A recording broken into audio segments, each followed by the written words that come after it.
அன்பு மாணவ செல்வங்களே, நாங்கள் பரீட்சையை எதிர்நோக்கி மிக விரைவாக பயணித்து கொண்டிருக்கின்றோம்.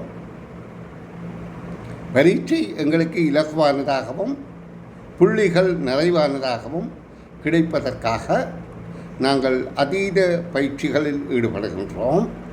ஆயினும் எங்களை நாங்கள் பருத்தி கொள்ளாமல் எங்களுடைய உள்ளார்ந்த ஆற்றல்களை நல்ல முறையிலே விருத்தி செய்வதற்கு மிக நிதானமாகவும் கவனமாகவும் நாங்கள் கேள்விகளுக்கு விடையளிக்கிற விளக்கங்களை மாணவர்கள் ஆசிரியர் விளக்கம் தருகின்ற போது தெளிவாக புரிந்து கொள்ளுங்கள். ஏன் மாணவர்களை கொண்டு நான் இந்த கேள்விகளுக்கு விடை விளக்கம் உங்களுக்கு வழங்குகின்றேன் என்றால், இதை கற்பித்து அந்த மாணவர்கள் விளங்கி விடையளிக்கிறார்கள் உங்களை போன்ற 10 வயது பிள்ளைகள் என்றபடியால் இந்த வினாக்கள் கடினமான என்ற சொல் தவற அதை கவனமாக வாசித்து விளங்கி கிரகிக்கவில்லை என்பதுதான் உண்மையான நிலைப்பாடு. அப்போ உங்களுக்கு வாசிப்பாற்றல் திறமையாக இருக்க வேணும், வாசிக்கிறது புரிந்து கொள்கிற ஆற்றல் திறமையாக இருக்க வேணும். அப்போ உங்களுடைய வெளிப்படுத்துகை திறமையாக இருக்கும் என்பதை உறுதிப்படுத்துவதற்காகத்தான் நான் மாணவர்களிடம் அவர்கள் திறமைகளை வளர்த்துக் கொள்வதற்காகவும் முதல்ல வினாக்களுக்கு விடைகளை அறிந்து கொண்டு பின்பு நான் தெளிவுபட அதை இன்னும் கூடுதலாக விளக்கம் தருகின்றேன். அவர்கள் தருவதை ஏற்கனவே நான் உள்ளபடி உள்ளதை சொல்கிறேன். அவர்களே தெளிவாகத்தான் தெளிவடைந்தால் விடை சொல்ல முடியும். தெளிவடையாவிட்டால் அவர்களால் விட விளக்கம் சொல்ல முடியாது. அப்போ தெளிவாக விடையளிக்கின்றார்கள். அத்தோடு நானும் அதற்கு விரிவான விளக்கம் தருகின்றேன். அப்போ இதே பயிற்சியை நீங்கள் மேற்கொண்டால் உண்மையாக அரச பரீட்சையில் சிறந்த பெறுபேறு பெற முடியும் என கூறிக்கொண்டோ நான் இப்பொழுது உங்களுக்கு 2024 நடந்த அரச பரீட்சைத்தாளில் முதல் 2 பக்கமும் முதல் காணொலியில் பார்த்துட்டோம். இதில் 3வது பக்க வினாக்களுக்கு மாத்திரம் விடை காணும் விளக்கங்கள் பார்வையிடுவோம். நன்று பாருங்கள், வெற்றி அடையுங்கள். ஓகே. அனைத்து மாணவ செல்வங்களுக்கும் அதிகாலை வணக்கங்கள் உரித்தாகட்டும். அன்பு குழந்தைகளே, நாங்கள் இந்த வருட அரச பரீட்சையை எதிர்நோக்கி கற்றுக்கொண்டிருக்கின்றோம். அப்ப கற்கின்ற விடயம் எங்களுக்கு தெளிவாக விளங்க வேண்டும் என்றதை நீங்க கவனத்திலே கொள்ளுங்கோ. இது அரச பரீட்சை தாள்கள். இந்த அரச பரீட்சை தாள் கேள்விகள்ல வினாக்கள் மிக தரமானதாகத்தான் இருக்கும். ஆனா அந்த தரமான வினாக்களுக்கு இலகுவாக விடையளிக்க நாங்க பயிற்சி பெற்றோமாக இருந்தால் இனிவர போற அரச பரீட்சையை இலகுவாக வெற்றி கொள்ள முடியும். அந்த வகையில இந்த துரித மீட்டல் பயிற்சியை மிகுந்த பயனுள்ளதாக கருதி கொள்ளுங்கள். இப்பொழுது நான் சரூன் எனும் மாணவரூடாக, அதாவது 2024 அரச பரீட்சைத்தாள் வினாத்தாள் 1 இந்த வகுப்புகள் தொடர்ச்சியாக வினாத்தாள் 1, 2 என்று கட்டுரை வசன ஆக்கம் வரையில கற்பிக்கப்படும். அப்படியாக இந்த வகுப்பு 5 வருட அரச பரீட்சைத்தாளை கற்று நாங்கள் எதிர்வரும் அரச பரீட்சைக்கு தயாராக போகிறோம். இப்ப சரூன் என்கின்ற மாணவர் 2024 பக்க 3வது 24 ஆண்டு 3ஆம் பக்க வினாக்களுக்கு விடையளிக்க முடியுமா? அப்பன் சரூன் இல்ல மியூட் எடுத்துட்டு வாங்க. ஓகே ஓகே, வெரி குட், நல்லா. நான் இப்ப உங்களுக்கு அந்த பக்கத்தை எடுத்து கேள்விக்கான விடை விளக்கம் கேட்கிறேன். நீங்கள் அதை தெளிவாக சொல்ல வேண்டும் என நான் எதிர்பார்க்கிறேன். ஏனென்றால் இந்த மீட்டர் பயிற்சி மிகுந்த பயனுள்ளதாக இருக்கும் என்பதை எல்லா மாணவர்களும் புரிந்து கொள்ளுங்கோ. அப்ப இதற்கு நீங்க தயாராகிறதுக்கு உங்களை மிகுந்த ஆற்றல் உள்ள ஒரு பிள்ளையாக மாற்றிக்கொள்ளுங்கள். சரி, இப்பொழுது 10வது வினாவிலிருந்து சரூன் எனும் மாணவர் விடை காண் விளக்கம் வழங்குகிறார். கேட்போம். சொல்லுங்க சரூன். 10வது கேள்வி. பின்வரும் உருவில் காட்டப்பட்டுள்ள திண்மம் அதில் உள்ள முறிந்த கோடு வழியே வெட்டப்பட்டு சமனான இரு முகங்களாக வேறுபடுத்தப்பட்டால் கிடைக்கும் வெட்டு முகத்தின் வடிவம் யாதுன்னு கேட்டிருக்காங்க. இதுல வெட்டி காட்டியிருக்காங்க. அந்த முறிக்கோடு வழியே வெட்டைக்குள்ள அதுல காணப்படுற முகங்கள் இருக்காங்க. இதுல நேர்கோடாக முறிக்கோடு வெட்டப்பட்டிருக்கு. அப்ப நேர்கோடாக காணப்படுற முதலாவது சரி. ரெண்டாவதுல மலைவான கோடு கீழே இருக்கு. ஏன்னா இது கீழேயும் ஒரு நேர்கோடு தான் வரணும். அப்படின்னா ரெண்டாவது விட வராது. மூன்றாவது விடையில அந்த மேல வந்திருக்க முக்கோணி வடிவிலானது வளைஞ்சு வந்திருக்கு. அப்படின்னா மூன்றாவது வராது. அப்ப முதலாவது விடை 10க்கு பொருத்தமான விடை சார். வெரி குட், வாழ்த்துக்கள். அதாவது இதே போன்ற வினா கடந்த கால அரச பரீட்சையிலும் இதற்கு முதல், அதாவது 2024க்கு முதல் வந்த நடத்தப்பட்ட அரச பரீட்சை தாள்களும் கேட்கப்பட்டது. அது எப்படி கேட்கப்பட்டது என்றால், ஒரு உருளை வடிவை தந்துவிட்டு அந்த உருளை வடிவின் மேற்பாகம் வட்டமாக காட்டப்பட்டு இந்த உருளையிலே இந்த புள்ளிக்கோடு வழியே வெட்டப்பட்டால் என்று நேராக வெட்டப்பட்டால் கிடைக்கின்ற, அதாவது வெட்டு முகம் வெட்டப்பட்ட பிறகு கிடைக்கின்ற முகம் எந்த வடிவம் என்று கேட்கப்பட்ட செவ்வகம் தரப்பட்டது விடையாக. அதாவது 2 நிலைக்குத்து கோடுகளும் 2 வளை கோடுகளும் தரப்பட்டது. மற்றது ஒன்று அதாவது கிடைக்கோடாகவும் ஒன்று வளைகோடாகவும் தரப்பட்டது. அப்ப இந்த பரீட்சைக்கு விடியளித்த அனுபவம் பெற்ற பிள்ளைகள் நிச்சயமாக தெரிந்திருக்கும் செவ்வகம் போன்ற வடிவம்தான் அந்த வெட்டு முகத்துல 2 செவ்வக முகங்கள் தான் அதனுடைய வெட்டு முகத்துல கிடைத்திருக்கும் என்பது. அப்ப இந்த கீழ் வடிவத்தை வெட்டுவதன் மூலம் செவ்வகம் கிடைக்கும். அதே நேரம் கூம்பு போன்ற மேலே இருக்கின்ற வடிவத்தை வெட்டுறதால கிடைக்கக்கூடியதாகவும் அதற்கு நேராகத்தான் வெட்டப்படுகிறது, இப்படியாக வெட்டப்படுகிறது.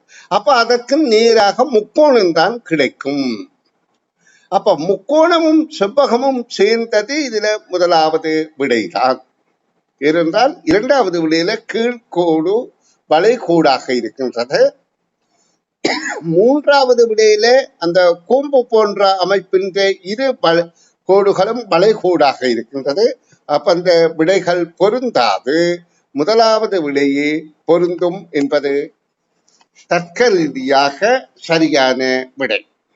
சரி, இனி அடுத்த வினாவுக்கு சரூன் விளக்கம் தாங்கப்பன். 11வது கேள்வி. பின்வரும் சதுரக்கோட்டு தாளையும் ஏபிசி ஆகிய உருக்களையும் பார்க்க சதுரக்கோட்டு தாள் ஏபிசி அந்த சதுரக்கோட்டு தாளை வெவ்வேறு விதமாக பயன்படுத்தி என்று கேட்டிருக்காங்க. இதுல ஒரு சதுரம் வெளி பக்கமாக நிறுத்தப்பட்டு உள்ளுக்கு ஒரு நிலட்டப்படாத சதுரத்தை காட்டியிருக்காங்க சதுரக்கோ தாள்ல. இதுல ஏபிசி என்றதை வச்சு அமைக்கலாம் என்று பார்த்தோம்னா முதலாவது ஏ தந்திருக்காங்க. ஏல ஒரு வடிவம் தந்திருக்காங்க. அதை வச்சு அமைச்சோம்னா அமைக்கிறதுக்கு அது முடியும். அடுத்து பிய பார்த்தோம்னா பியில இருக்கிறது சதுரம் செவ்வகம், அதுக்குள்ள ஒரு சதுரங்கள் இருக்குது. அப்ப அதை வச்சு அமைக்கலாம்டா அதை வச்சும் அமைக்கலாம். அடுத்தது சில வட்ட வளைவான அரவாசி வட்ட வளைவானது காணப்படுற அந்த சீய வச்சு அமைக்கலாம்னு பார்த்தோம்னா அமைக்கலாம். அப்படின்னா சிபிஏ இந்த 3ஐயும் வச்சு அமைக்கலாம். அப்படின்னா அப்படி இருக்கிற விட முதலாவது விட அது ஏபிசி ஆகிய 3 உருக்களையும் வரையலாம் என்ற சரியான விடை சார். எத்தனையாவது விடை அப்பன் பொருத்தமானது? முதலாவது சார். வெரி குட், பட்டிக்காரர், வாழ்த்துக்கள். அதாவது முதலாவது விடை ஏபிசி 3 உருக்களையும் வரைய முடியும். அதாவது இங்கே சதுரக்கோட்டு தாள் தந்திருக்கு. இந்த தாளை வைத்து ஏ எவ்வாறு வரைகிறது என்றால், ஏ என்பது முதலாவதாக இந்த தாளை அங்க வைத்து ഇതിന്റെ நடுப்புள்ளியை ஆதாரமாக வைத்து நடுப்புள்ளியை கோடு போடுகின்ற போது இந்த அரை பகுதி கிடைக்கும். பிறகு அந்த அரை பகுதியோட திரும்ப இதே இந்த முனையில வைத்து இந்த கோடு போடாமல் தொடர்ச்சியாக இப்படியாக கீறிவிட்டு திரும்ப அடுத்த தடவை அந்த முனையை வைத்து நடுவில கோடு வைத்து நாங்கள் இப்படி கீறுகின்ற போது இதுல நடுவில நேர்கோட கீறி போட்டு அந்த அடுத்த தடவை வைத்ததுன்ற நேர்கோட கீறி முடிவு எடுக்கும் போது இந்த மாதிரியான வடிவம் கிடைக்கும். நாங்கள் எவ்வாறு இது ஆக்கப்படுகின்றது என்பதை தெரிந்து கொள்ள வேண்டும். இப்ப மாணவருக்கு சரவணுக்கும் விளங்கி இருக்கு, ஆனா அவர் அதுல கீறி விளங்கப்படுத்த முடியாத அளவுக்கு நான் செய்திருக்கிறேன். அப்ப நான் தான் கீறி விளக்கம் தருகின்றேன், கவனியுங்கோ. இனி அடுத்ததாக இந்த வடிவத்தின் உள்பாகம் இப்படியாக வைக்கப்பட்டு நடுவில புள்ளிய போட்டுட்டு இந்த காபாசி இப்படி பிரிக்கப்பட்டிருக்கின்றது. அடுத்து இதுங்க அடுத்த தடவை இதுல வைக்கின்ற போது இந்த முனையில இதை கீழாக வைத்துவிட்டு, அதாவது இந்த முனையிலே இவ்வாறு அது திரும்ப வெளியில போன பிறகு இதுலயே அல்ல, திரும்ப அதே நிலையில இவ்வாறு வைத்துவிட்டு அதை கீழே வைத்து இதை ஒரு கோடு போடுகின்ற போது இந்த வடிவமும் இதன் மூலம் ஆக்கக்கூடியதாக இருக்கின்றது. இப்ப மூன்றாவது குறியீட்டு வடிவம்தான் சதுரக்கோட்டு. அதை ஆக்குறதா மிக முக்கியமான கருத்தாக இருக்க வேண்டும். அதாவது இதை கொண்டு வந்து இந்த சாய் சதுரம் மாதிரி வைக்கிறது.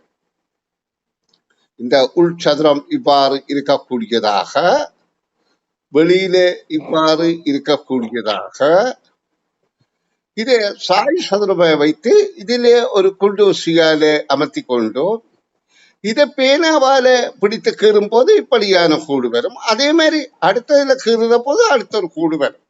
அப்போ ஒன்றுக்கு ஒன்று வட்டம். ஏனென்றால் அந்த ஆணிகள் வைக்க வேண்டிய இடம், ஆணி குண்டூசி வைத்திருக்க வேண்டிய இடம் குறிக்கப்பட்டுள்ளது. அப்ப மூன்றாவது வடிவமும் இதை கொண்டு கீற முடியும். ஆகவே முதலாவது விடையே பொருத்தமானதாக இருக்கின்றது. நன்று சரோன், நீங்கள் இனி அடுத்த கேள்விக்கு விடை காண் விளக்கம் சொல்லுங்கப்பன். 12வது கேள்வி. பாத்திமா, மிசேல், கவிச, ராமன் ஆகியோர் 4 பிள்ளைகள் ஆவர். மிசேல் பாத்திமாவிலும் மூத்தவரும் கவிசவிலும் இளையவரும் ஆவார். ராமன் மிசேலிலும் இளையவரும் பாத்திமாவிலும் மூத்தவரும் ஆவார். இதற்கேற்ப மூத்த பிள்ளையும் இளைய பிள்ளையும் முறையே என்று கேட்டிருக்காங்க. இதுல முதலாவது தடவை சொல்லியிருக்காங்க மிசேல் பாத்திமாவிலும் மூத்தவராம். ஆனா மிசேல் பாத்திமாலையும் மூத்தவர். ஆனா இதுல சொல்லியிருக்காங்க கவிசாவிலும் இளையவர். அப்ப கவிசாவிலும் இளையவர். அடுத்த தடவை சொல்லியிருக்காங்க ராமன் மிசேலிலும் இளையவரும் பாத்திமாவிலும் மூத்தவரும் ஆவார் என்று சொல்லியிருக்காங்க. ராமன் என்றவர் பாத்திமாலையும் மூத்தவர், ஆனா மிசேலிலும் இளையவர். இப்ப இதுல கேட்டிருக்க இதற்கேற்ப மூத்த பிள்ளையும் இளைய பிள்ளையும். இதுல மூத்த பிள்ளை வந்திருக்கு கவிச என்று வந்திருக்கு. அடுத்தது இளைய பிள்ளை கடைசியா வந்திருக்க ஆள் பாத்திமா. அப்படி என்றா கவிசவும் பாத்திமா இருக்கிற விட என்றா அது 2வது மட்டும்தான். அப்ப 2வது விட பொருத்தமான விடை சார். Very good. அதாவது 2வது விடை பொருத்தம் என சரவன் சொன்னார்.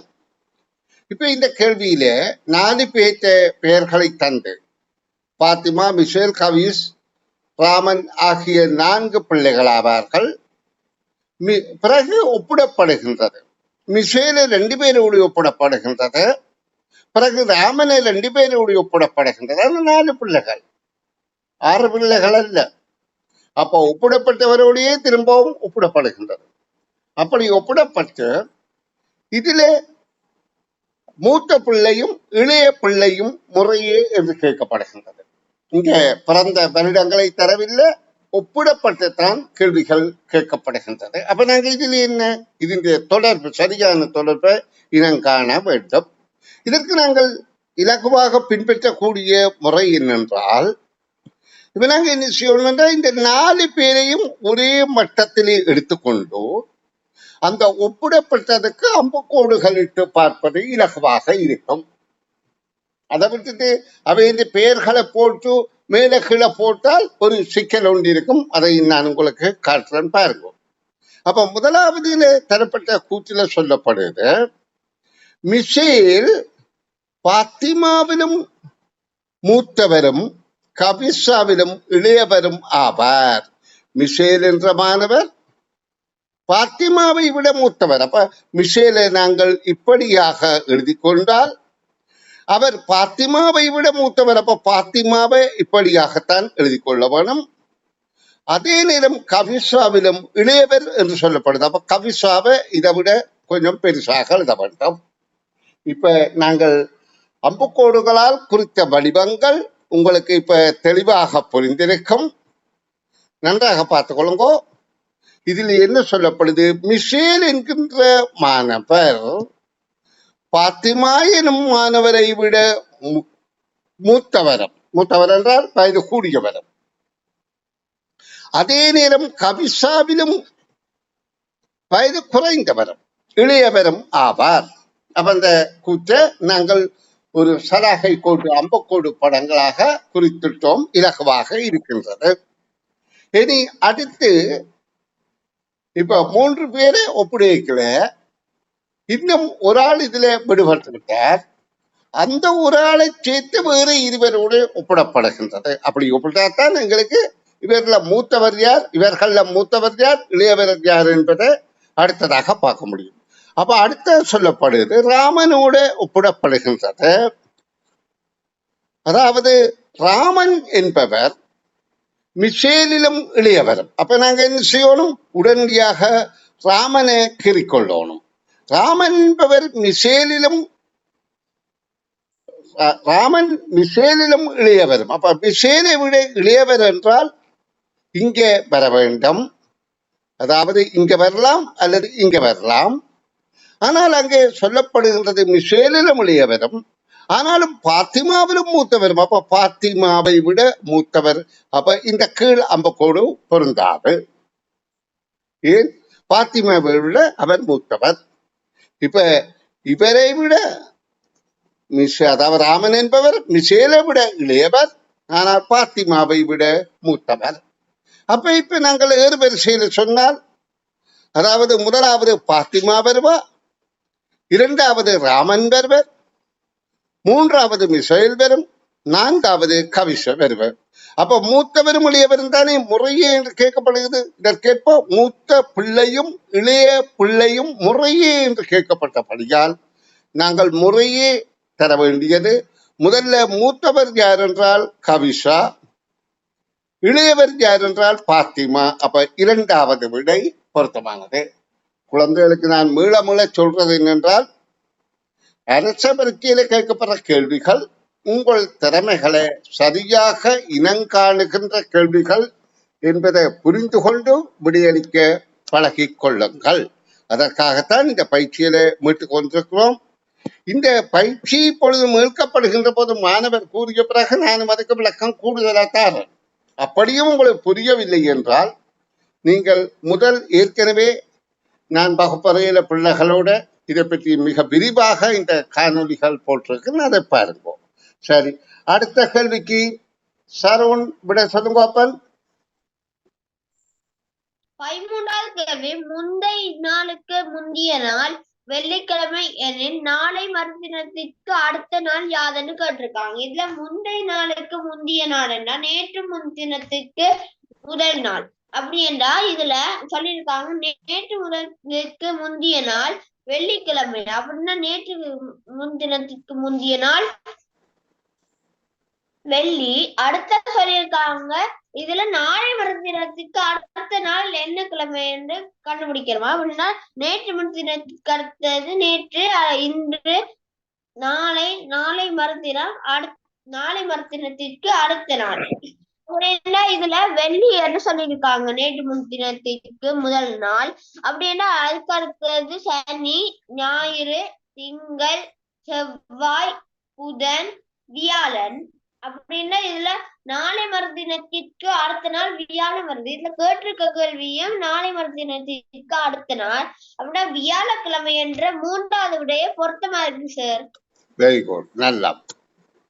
அதாவது முந்தைய நாளுக்கு முந்தைய நாள் வெள்ளிக்கிழமை எனின் நாளைய மறுதினத்துக்கு அடுத்த நாள் யாது என்று கேட்கப்படுகின்றது. அப்ப எங்களுக்கு இங்கே தெரியணும், இது இன்றை ஆதாரமாக வைத்து கேட்கப்படுகின்றது. இன்று. அப்ப இன்று என்கின்ற நாளுக்கு முந்தைய நாளுக்கு முந்தைய நாள். அப்ப அதுக்கு முதல் நேற்று வந்திருக்கும், இன்றுக்கு முதல்ல நேற்று வந்திருக்கும். நாங்கள் ஏன் ஒழுங்கு பார்க்கிறோம்? எத்தனை நேற்று வந்திருக்கும், நேற்றைய நாளுக்கு முதல் நேற்றைய முதல் நாள் வந்திருக்கும், அதுதான் முந்தைய நாள். அதற்கு முந்தைய நாளுக்கு முதல் நாள் என்றால் முந்தைய நாளுக்கு முதல் நாள். இப்ப பாருங்க, ஒன்றிலிருந்து 3 நாட்களுக்கு முன்னால உள்ள நாள். 1, 2, 3 நாட்களுக்கு முன்னால உள்ள நாளும் நாளைய மறுதினத்துக்கு அடுத்த நாள். அப்ப நாளைய மறுதினம் அடுத்த நாள். அப்ப இன்றைய தினத்தில இருந்து 3 தினங்களுக்கு பின்னால உள்ள நாளையும் குறித்துவிட்டு நேற்று முந்தைய நாளுக்கு முந்தைய நாள் என்பது என்ன கிழமை என்று சொல்லப்படுகின்றது? வெள்ளிக்கிழமை என்ற தரவை தந்துவிட்டு, இது வெள்ளிக்கிழமை என்றால் இது அதாவது இன்றுக்கு 3 நாளைக்கு முதல் வெள்ளிக்கிழமை என்றால் இன்றுக்கு 3 நாளைக்கு பிறகு என்ன கிழமை என்று கேட்கப்படுகின்றது. அப்ப இன்றோடு சேர்த்தால் அது மொத்தம் 7 நாள். எங்களுக்கு தெரியும், ஒரு வெள்ளிக்கு பிறகு அடுத்த வெள்ளி வருவது 8வது நாள். ஏன்? வெள்ளியில இருந்து அடுத்த வியாழன் வரை 7 நாள், அடுத்த வெள்ளி 8வது நாள். அப்ப இங்க இது மொத்தத்தில் 7 நாட்களுக்காக கேட்கப்படுகின்றது. அப்ப வெள்ளியில இருந்து ஆரம்பித்தால் இந்த 7வது நாள் வியாழனாக இருக்கும். கேள்விக்கான விடை விளக்கம் வியாழன். இதன் இவ்வளவு விரிவாக சொல்றேன் என்றால், நீங்கள் விரைவாக விட காண்ற பயிற்சிகளை பெறுவதற்கு. அப்படி இல்லாவிட்டால் அந்த பிள்ளை சொன்ன மாதிரி இது வெள்ளிக்கிழமை, அப்ப அடுத்தது சனி, அடுத்தது ஞாயிறு, அப்ப இன்று திங்கள், நாளை செவ்வாய், அடுத்தது புதன், கடைசி வியாழன் எனவும் விட காணலாம். எப்படியாயினும் சரியான விடை அளித்து விட்டால் போதுமானது. இனி நாங்கள் 11வது வினாவுக்கு விடை காண் விளக்கம் சருவனிடமிருந்து கேட்கின்றேன். சருவன், சொல்லுங்க. 14வது கேள்வி, 5 ஒத்த இயந்திரங்கள் 5 நிமிடங்களில் 5 பொம்மைகள் உற்பத்தி செய்யலாம். அதற்கேற்ப அத்தகைய 100 இயந்திரங்கள் 100 பொம்மைகளை உற்பத்தி செய்வதற்கு எவ்வளவு நேரம் இருக்கும்? இதுல 5 ஒத்த இயந்திரங்கள் 5 பொம்மை செய்யறதுக்கு 5 நிமிஷம் சொல்லியிருக்காங்க. அப்போ ஒரு நிமிஷம், ஒரு ஒத்த இயந்திரத்துல ஒரு பொம்மையை செய்யறதுக்கு 5 நிமிஷம் தான். அப்படின்னா 100 இயந்திரத்துல 100 பொம்மையை செய்யறதுக்கு 5 நிமிஷம் தான் இருக்கும். இதுல 5 நிமிஷம் என்ற முதலாவது விடையே சரியா இருக்குது. அப்ப முதலாவது விடை சரி, பொருத்தமான விடை சார். Very good. 5 நிமிடங்களில் என்ற முதலாவது விடை பொருத்தமாக இருக்கின்றது. விட விளக்கந்தாரன் கவனிங்கோ. 5 யந்திரங்கள். அப்ப 5 யந்திரங்களை நாங்கள் கற்பனை பண்ணிக் கொள்வோம். இதுல யந்திரங்கள்லாம் 5 என்று சொல்லப்பட்டது. ஆனா 5 நிமிடங்களில் 5 பொம்மைகளை செய்யும். அப்ப 5 யந்திரமும் ஒவ்வொரு யந்திரமும் 5 நிமிடத்துல தான். அதுக்காக 25 நிமிடம் என்று கற்பனை பண்ணிக்கொள்ள வேண்டாம். இந்த 5 நிமிடத்துல தான். ஒரு யந்திரம் 5 நிமிடம் என்றால் மற்றதும் 5 நிமிடம், மொத்தம் 5 நிமிடத்துல தான். 5 நிமிடத்துல 5 பொம்மை செய்யும் என்றால் ஒரு யந்திரம் 1 நிமிடத்துல ஒரு பொம்மை தான் செய்யுது. இதை நல்லா புரிந்து கொண்டால் உங்களுக்கு கேள்விக்கான விடை இலகுவாக புரிந்து கொள்ளலாம். இப்ப இதன் உண்மையான தாற்பயம் என்னென்றால், ஒரு யந்திரம் 5 நிமிடத்தில் ஒரு பொம்மை செய்கின்றது என்றதை நீங்க புரிந்து கொண்டால் இலகுவாக இருக்கும். ஒரு யந்திரம் 5 நிமிடத்துல ஒரு பொம்மை செய்கிறது. அப்ப இதே போல 100 யந்திரமாக இருந்தால் 5 நிமிடத்துல 100 யந்திரங்கள் 5 நிமிடத்துல 100 பொம்மைகளை செய்யும். அப்ப இது ரெண்டும் ஒரே எண்ணிக்கையாக இருக்குது பாருங்க. 100 யந்திரங்கள் 100 பொம்மைகள், ஆனா நேரம் 5 நிமிடம் தான். அப்ப கேள்விக்கான விடை 5 நிமிடங்கள். அனைத்து கேள்விகளுமே மயக்க நிதியை உண்டு பண்ணி பிள்ளைகள் பிழையான விடையை தெரிவு செய்து தங்களுடைய திறமையின்மையை வெளிப்படுத்துகின்ற கேள்விகள் என்பதை மிக கவனமாக அணுகிக் கொள்ளுங்கள். சரி சருண், இனி அடுத்த கேள்விக்கு நாங்கள் செல்வோம். சொல்லுங்க அப்பன். 15வது கேள்வி. கீதா 20 ரூபாய்க்கு சில பழைய முத்திரைகளை வாங்கி அதே நாளில் அம்முத்திரைகளை ராணிக்கு 40 ரூபாய்க்கு விற்றாள். அடுத்த நாள் ராணியிடமிருந்து கீதா அம்முத்திரைகளை அனைத்தையும் 60 ரூபாய்க்கு திரும்ப வாங்கினாள். அதன் பின்னர் கீதா அம்முத்திரைகளை 50 ரூபாய்க்கு விற்றாள்.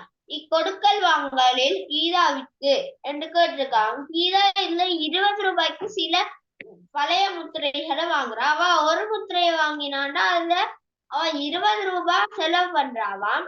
அதனால ராணிக்கு 40 ரூபாய்க்கு கொடுக்குறாண்டா. அப்ப என்ன, இதுல 20 ரூபாய் அவக்கு லாபம் கிடைச்சிருக்கு.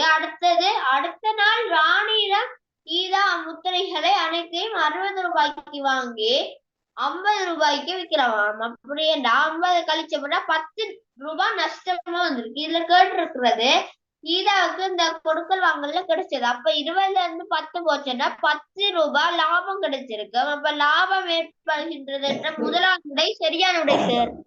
Very good. லாபம் ஏற்படுகின்றது.